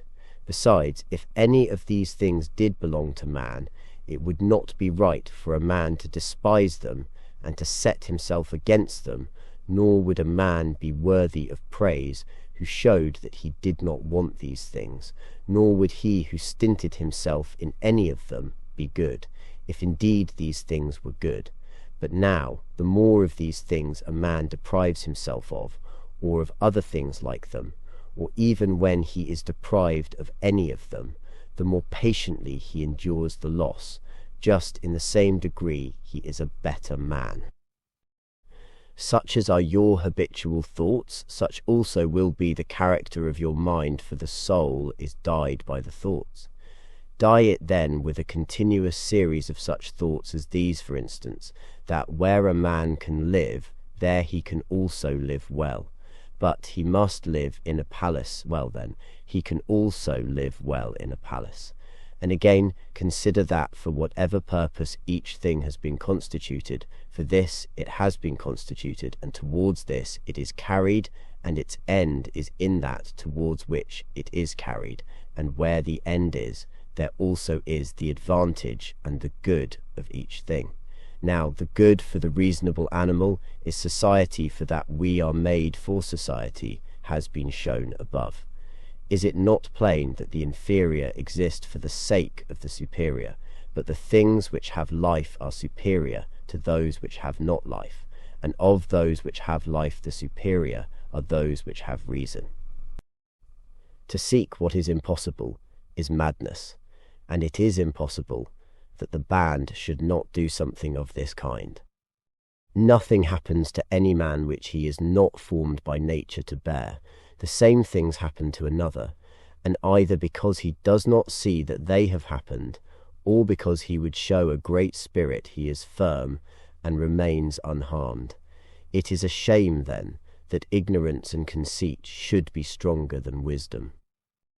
Things themselves touch, not the soul, not in the least degree, nor have they admission to the soul, nor can they turn or move the soul, but the soul turns and moves itself alone, and whatever judgments it may think proper to make, such it makes for itself the things which present themselves to it. In one respect man is the nearest thing to me, so far as I must do good to men and endure them, but so far as some men make themselves obstacles to my proper acts, man becomes to me one of the things which are indifferent, no less than the sun or wind or a wild beast. Now it is true that these may impede my action, but they are no impediments to my affects and disposition, which have the power of acting conditionally, and changing, for the mind converts and changes every hindrance to its activity into an aid, and so that which is a hindrance is made a furtherance to an act, and that which is an obstacle on the road helps us on this road. Reverence that which is best in the universe, and this is that which makes use of all things and directs all things. And in like manner also reverence that which is best in yourself, and this is of the same kind as that. For in yourself also that which makes use of everything else is this, and your life is directed by this. That which does no harm to the state does no harm to the citizen. In the case of every appearance of harm, apply this rule: if the state is not harmed by this, neither am I harmed. But if the state is harmed, you must not be angry with him who does harm to the state. Show him where his error is.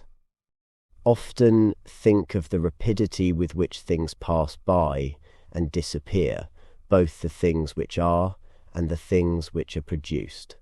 For substance is like a river in a continual flow, and the activities of things are in constant change, and the causes work in infinite varieties, and there is hardly anything which stands still.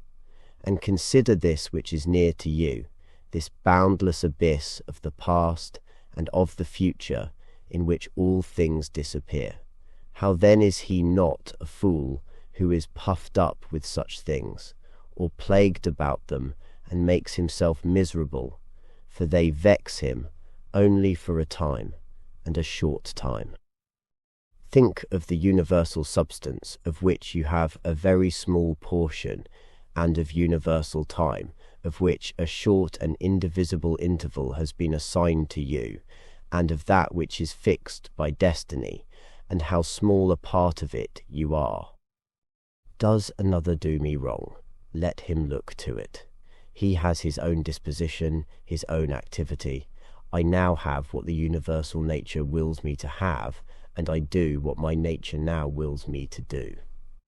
Let the part of your soul which leads and governs be undisturbed by the movements in the flesh, whether of pleasure or of pain, and let it not unite with them, but let it circumscribe itself, and limit those affects to their parts. But when these effects rise up to the mind by virtue of that other sympathy that naturally exists in a body which is all one, then you must not strive to resist the sensation, for it is natural, but let not the ruling part of itself add to the sensation the opinion that it is either good or bad. Live with the gods, and he does live with the gods, who constantly shows to them his own soul is satisfied with that which is assigned to him, and that it does all that the daemon wishes, which Zeus has given to every man for his guardian and guide, a portion of himself, and this is every man's understanding and reason. Are you angry with him whose armpits stink? Are you angry with him whose mouth smells foul? What good will this danger do you? He has such a mouth, he has such armpits. It is necessary that such an emanation must come from such things. But the man has reason, it will be said, and he is able, if he takes pain, to discover wherein he offends. I wish you well of your discovery. Well then, and you have reason by your rational faculties, stir up his rational faculties, show him his error, admonish him. For if he listens, you will cure him, and there is no need of anger, neither tragic actor nor whore. As you intend to live when you are gone out, so it is in your power to live here. But if men do not permit you, then get away out of life, yet so as if you were suffering no harm. The house is smoky, and I quit it. Why do you think that this is any trouble? But so long as nothing of the kind drives me out, I remain, am free, and no man shall hinder me from doing what I choose, and I choose to do what is according to the nature of the rational and social animal. The intelligence of the universe is social. Accordingly, it has made the inferior things for the sake of the superior, and it has fitted the superior to one another. You see how it has subordinated, coordinated, and assigned to everything its proper portion, and has brought together into concord with one another the things which are the best. How have you behaved hitherto to the gods, your parents, brethren, children, teachers, to those who looked after your infancy, to your friends, kinsfolk, to your slaves? Consider if you have hitherto behaved to all in such a way that this may be said of you, never has wronged a man in deed or word, and call to recollection both how many things you have passed through, and how many things you have been able to endure, and that the history of your life is now complete, and your service is ended, and how many beautiful things you have seen, and how many pleasures and pains you have despised, and how many things called honourable you have spurned, and to how many ill-minded folks you have shown a kind disposition. Why do unskilled and ignorant souls disturb him who has skill and knowledge? What soul then has skill and knowledge? That which knows beginning and end, and knows the reason which pervades all substance and through all time by fixed periods administers the universe. Soon, very soon, you will be ashes, or a skeleton, and either a name or not even a name, but name is sound and echo, and the things which are much valued in life are empty and rotten and trifling, and like little dogs biting one another, and little children quarrelling, laughing, and then straightway weeping. But fidelity and modesty and justice and truth are fled up to Olympus from the widespread earth. What then is there which still detains you here? If the objects of sense are easily changed and never stand still, and the organs of perception are dull and easily receive false impressions, and the poor soul itself is an exhalation from blood. But to have good repute amidst such a world as this is an empty thing. Why then do you not wait in tranquillity for your end, whether it is extinction or removal to another state? And until that time comes, what is sufficient? Why, what else than to venerate the gods and bless them, and to do good to men, and to practice tolerance and self-restraint, but as to everything which is beyond the limits of the poor flesh and breath, to remember that this is neither yours nor in your power. You can pass your life in an equable flow of happiness, if you can go by the right way, and think and act in the right way.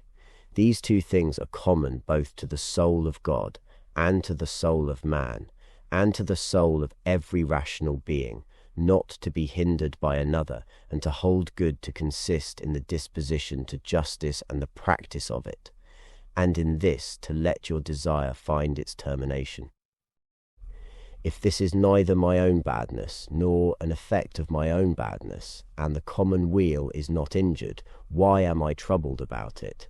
And what is the harm to the common weal? Do not be carried along inconsiderately by the appearance of things, but give help to all according to your ability and their fitness. And if they should have sustained loss in matters which are indifferent, do not imagine this to be a damage, for it is a bad habit. But as the old man, when he went away, asked back his foster child's top, remembering that it was a top, so do you in this case also. When you are calling out on the rostra, have you forgotten, man, what these things are? Yes, but they are objects of great concern to these people. Will you too then be made a fool for these things? I was once a fortunate man, but I lost it. I know not how. But fortunate means that a man has assigned to himself a good fortune, and a good fortune is good disposition of the soul, good emotions, good actions. The substance of the universe is obedient and compliant, and the reason which governs it has in itself no cause for doing evil, for it has no malice, nor does it do evil to anything, nor is anything harmed by it. But all things are made and perfected according to this reason. Let it make no difference to you whether you are cold or warm, if you are doing your duty, and whether you are drowsy or satisfied with sleep, and whether ill spoken of or praised, and whether dying or doing something else. For it is one of the acts of life, this act by which we die it, is sufficient then in this act also to do well what we have in hand. Look within. Let neither the peculiar quality of anything nor its value escape you. All existing things soon change, and they will either be reduced to vapour, if indeed all substance is one, or they will be dispersed. The reason which governs knows what its own disposition is, and what it does, and on what material it works. The best way of avenging yourself is not to become like the wrongdoer. Take pleasure in one thing and rest in it, in passing from one social act to another social act, thinking of God. The ruling principle is that which rouses and turns itself, and while it makes itself such as it is and such as it wills to be, it also makes everything which happens appear to itself to be such as it wills.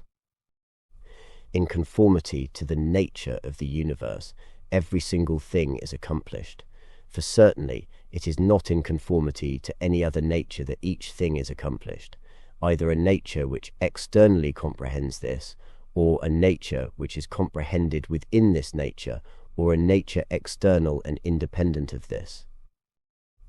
The universe is either a confusion, and a mutual involution of things, and a dispersion, or it is unity and order and providence. If then it is the former, why do I desire to tarry in a fortuitous combination of things and such a disorder, and why do I care about anything else than how I shall at last become earth? And why am I disturbed? For the dispersion of my elements will happen whatever I do. But if the other supposition is true, I venerate, and I am firm, and I trust in him who governs.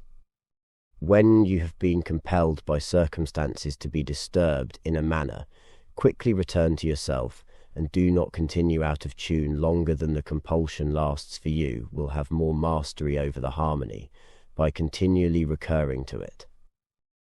If you had a stepmother and a mother at the same time, you would be dutiful to your stepmother, but still you would constantly return to your mother. Let the court and philosophy now be to you stepmother and mother, return to philosophy frequently, and repose in her, through whom what you meet with in the court appears to you tolerable, and you appear tolerable in the court.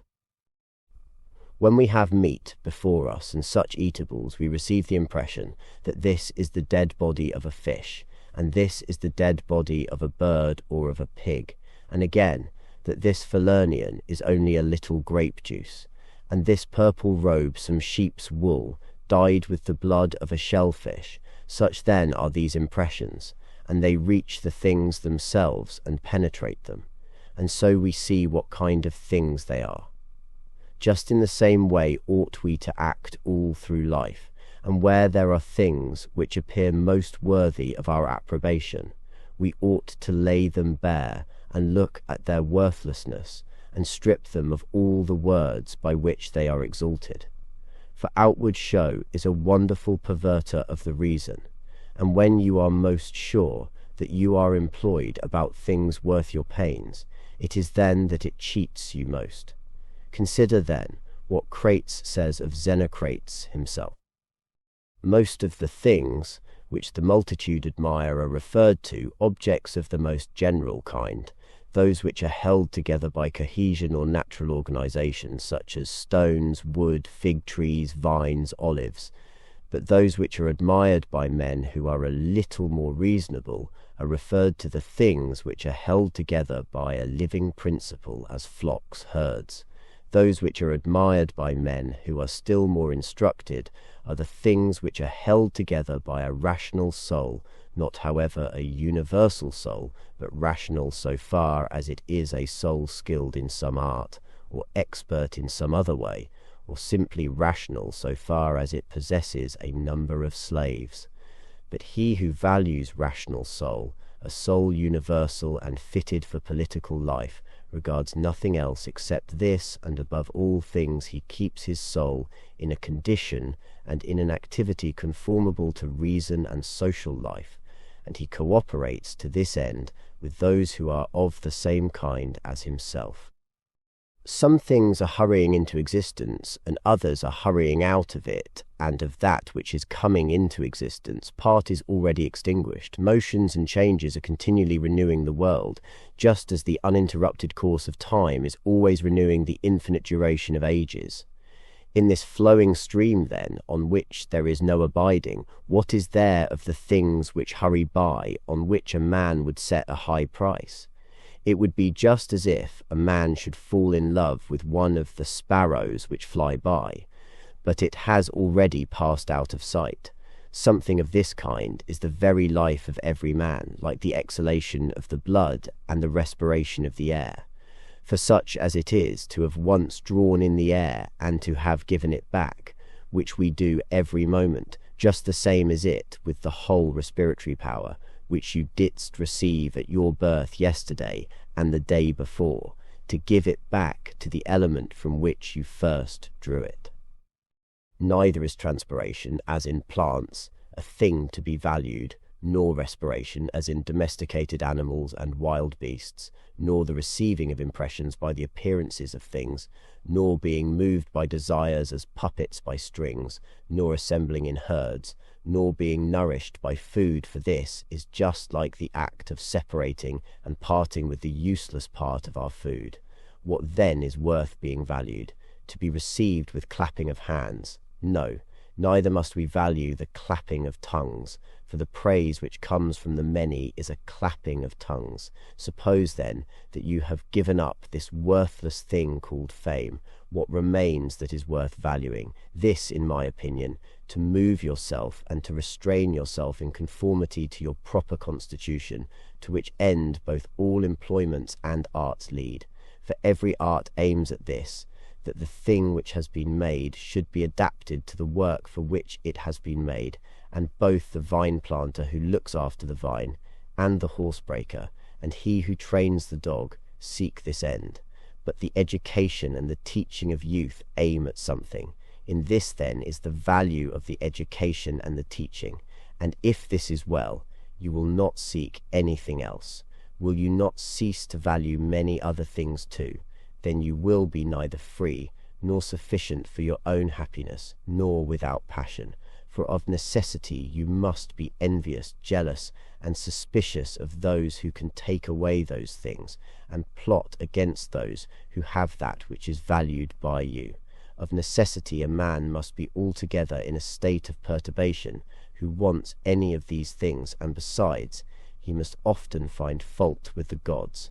But to reverence and honour your own mind will make you content with yourself, and in harmony with society, and in agreement with the gods, that is, praising all that they give and have ordered.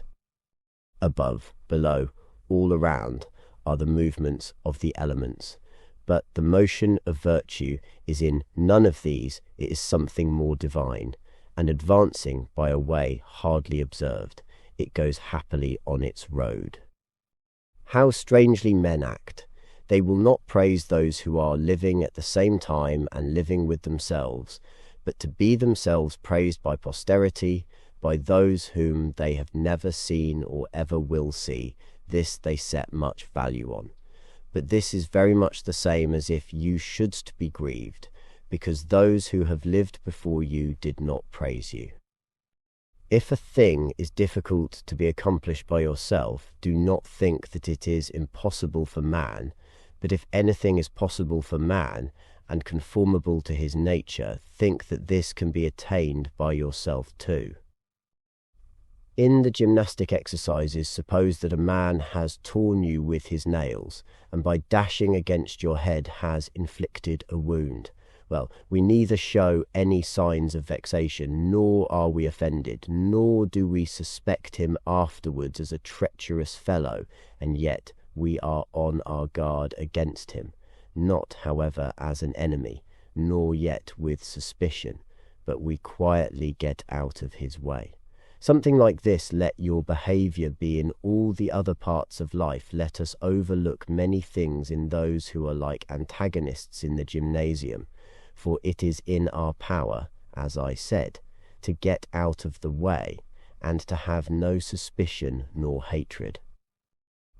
If any man is able to convince me and show me that I do not think or act right, I will gladly change, for I seek the truth by which no man was ever injured. But he is injured who abides in his error and ignorance. I do my duty, other things trouble me not for. They are either things without life, or things without reason, or things that have rambled and know not the way. As to the animals which have no reason, and generally all things and objects, do you, since you have reason and they have none, make use of them with a generous and liberal spirit. But towards human beings, as they have reason, behave in a social spirit, and on all occasions call on the gods, and do not perplex yourself about the length of time in which you shalt do this, for even 3 hours so spent are sufficient. Alexander the Macedonian and his groom by death were brought to the same state, for either they were received among the same seminal principles of the universe, or they were alike dispersed among the atoms. Consider how many things in the same indivisible time take place in each of us, things which concern the body and things which concern the soul, and so you will not wonder if many more things, or rather all things which come into existence in that which is the one and all, which we call cosmos, exist in it at the same time. If any man should propose to you the question, how the name Antoninus is written, would you, with a straining of the voice, utter each letter? What then, if they grow angry, will you be angry too? Will you not go on with composure and number every letter? Just so then, in this life, also remember that every duty is made up of certain parts. These it is your duty to observe, and without being disturbed or showing anger towards those who are angry with you, to go on your way and finish that which is set before you. How cruel it is not to allow men to strive after the things which appear to them to be suitable to their nature and profitable, and yet, in a manner, you do not allow them to do this, when you are vexed because they do wrong, for they are certainly moved towards things because they suppose them to be suitable to their nature and profitable to them.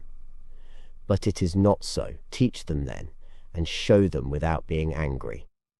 And death is a cessation of the impressions through the senses, and of the pulling of the strings which move the appetites, and of the discursive movements of the thoughts, and of the service to the flesh. It is a shame for the soul to be first to give way in this life, when your body does not give way. Take care that you are not made into a Caesar, that you are not dyed with this dye, for such things happen. Keep yourself then simple, good, pure, serious, free from affectation, a friend of justice, a worshipper of the gods, kind, affectionate, strenuous in all proper acts. Strive to continue to be such as philosophy wished to make you. Reverence the gods and help men. Short is life. There is only one fruit of this terrene life, a pious disposition and social acts.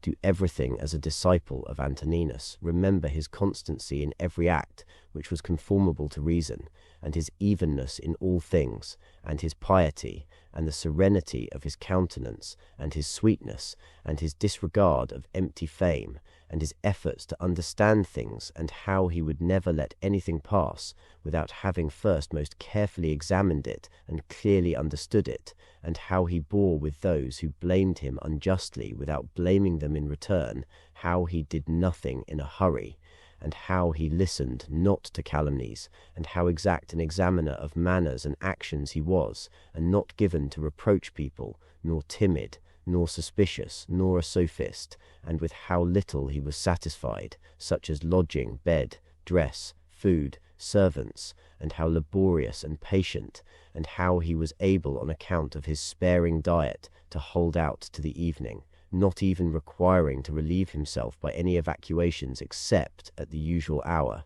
and his firmness and uniformity in his friendships, and how he tolerated freedom of speech in those who opposed his opinions, and the pleasure that he had when any man showed him anything better, and how religious he was without superstition. Imitate all this, that you mayest have as good a conscience when your last hour comes as he had. Return to your sober senses and call yourself back, and when you have roused yourself from sleep and hast perceived that they were only dreams which troubled you, now in your waking hours look at these, the things about you as you didst look at those the dreams. I consist of a little body and a soul. Now to this little body all things are indifferent, for it is not able to perceive differences, but to the understanding those things only are indifferent, which are not the works of its own activity. But whatever things are the works of its own activity, all these are in its power. And of these, however, only those which are done with reference to the present, for as to the future and the past activities of the mind, even these are for the present indifferent. Neither the labour which the hand does, nor that of the foot is contrary to nature, so long as the foot does the foot's work, and the hand the hands. So then neither to a man as a man is his labour contrary to nature, so long as it does the things of a man. But if the labour is not contrary to his nature, neither is it an evil to him. How many pleasures have been enjoyed by robbers, patricides, tyrants? Dost you not see how the handicraftsmen accommodate themselves up to a certain point to those who are not skilled in their craft? Nevertheless, they cling to the reason, the principles of their art, and do not endure to depart from it.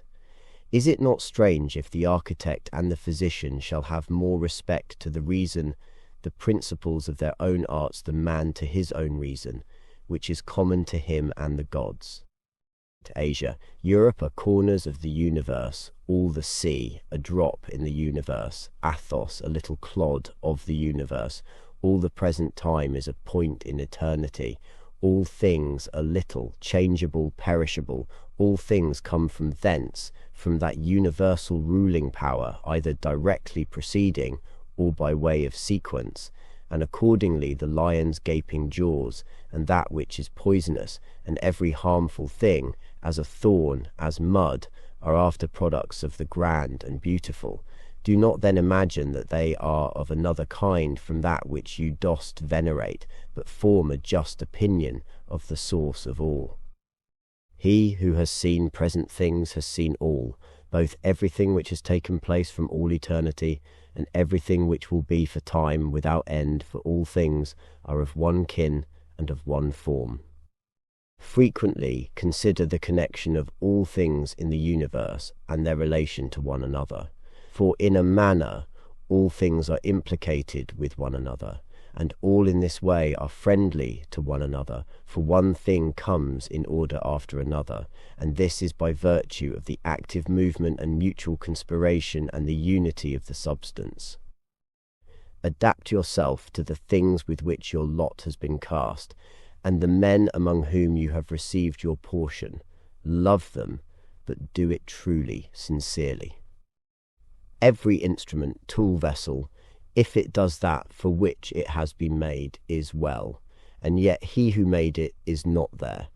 But in the things which are held together by nature, there is within, and there abides in them the power which made them, wherefore the more is it fit to reverence this power, and to think that if you dost live and act according to its will, everything in you is in conformity to intelligence, and thus also in the universe the things which belong to it are in conformity to intelligence.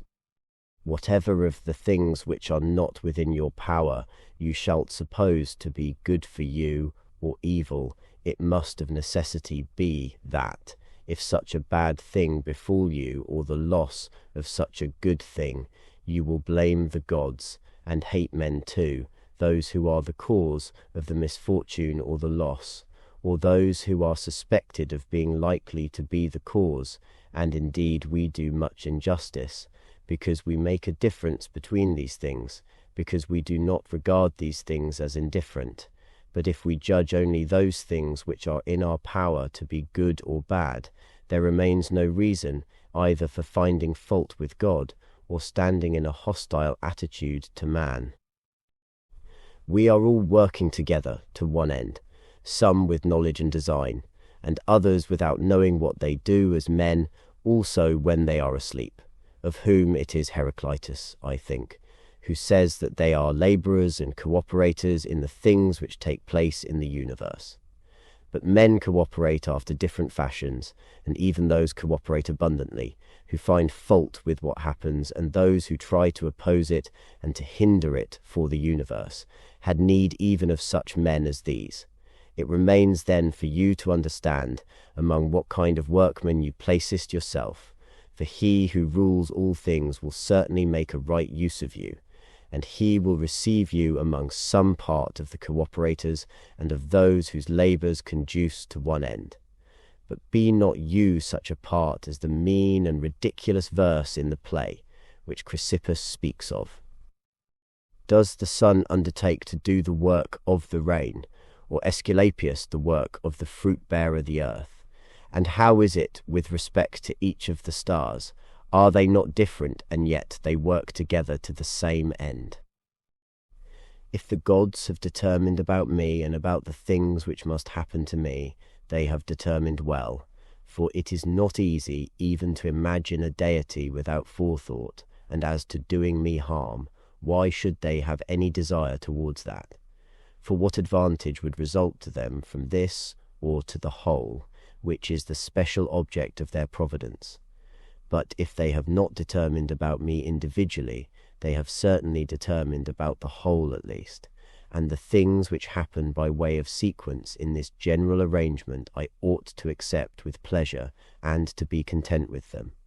But if they determine about nothing which it is wicked to believe, or if we do believe it, let us neither sacrifice nor pray nor swear by them, nor do anything else which we do as if the gods were present and lived with us. But if, however, the gods determine about none of the things which concern us, I am able to determine about myself, and I can inquire about that which is useful, and that is useful to every man which is conformable to his own constitution and nature.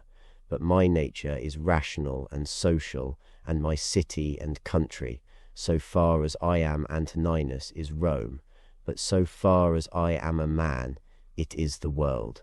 The things then which are useful to these cities are alone useful to me.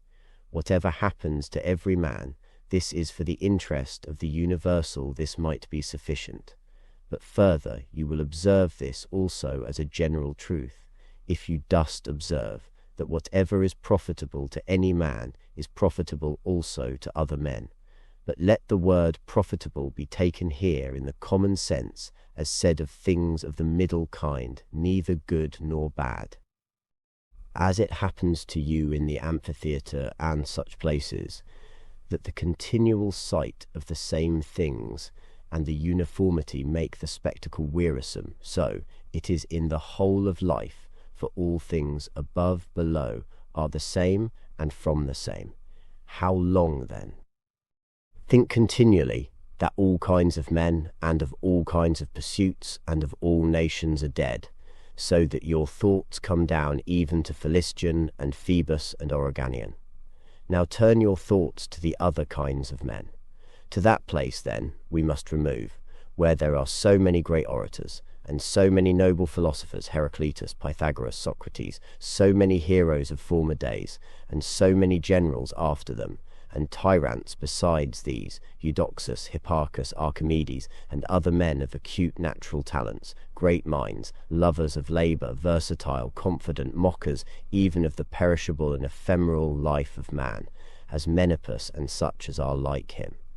As to all these consider that they have long been in the dust. What harm then is this to them, and what to those whose names are altogether unknown?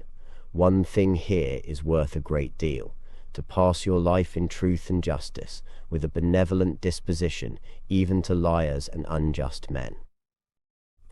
When you wishest to delight yourself, think of the virtues of those who live with you, for instance, the activity of one, and the modesty of another, and the liberality of a third, and some other good quality of a fourth.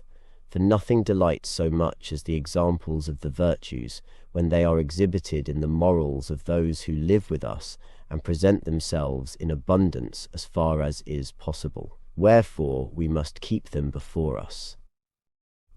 You are not dissatisfied, I suppose, because you weigh only so many litrae, and not 300. Be not dissatisfied then that you must live only so many years, and not more, for as you are satisfied with the amount of substance which has been assigned to you, so be content with the time. Let us try to persuade them men, but act even against their will, when the principles of justice lead that way. If however any man by using force stands in your way, betake yourself to contentment and tranquillity, and at the same time employ the hindrance towards the exercise of some other virtue, and remember that your attempt was with a reservation, that you didst not desire to do impossibilities. What then did you desire? Some such effort as this, but you attain your object, if the things to which you wast moved are accomplished. He who loves fame considers another man's activity to be his own good, and he who loves pleasure his own sensations, but he who has understanding considers his own acts to be his own good. It is in our power to have no opinion about a thing, and not to be disturbed in our soul, for things themselves have no natural power to form our judgments. Accustom yourself to attend carefully to what is said by another, and as much as it is possible, be in the speaker's mind. That which is not good for the swarm, neither is it good for the bee. If sailors abused the helmsman or the sick, the doctor, would they listen to anybody else, or how could the helmsman secure the safety of those in the ship, or the doctor the health of those whom he attends? How many together with whom I came into the world are already gone out of it? To the jaundiced honey tastes bitter, and to those bitten by mad dogs water causes fear, and to little children the ball is a fine thing. Why then am I angry? Dost you think that a false opinion has less power than the bile in the jaundiced, or the poison in him who is bitten by a mad dog? No man will hinder you from living according to the reason of your own nature. Nothing will happen to you, contrary to the reason of the universal nature.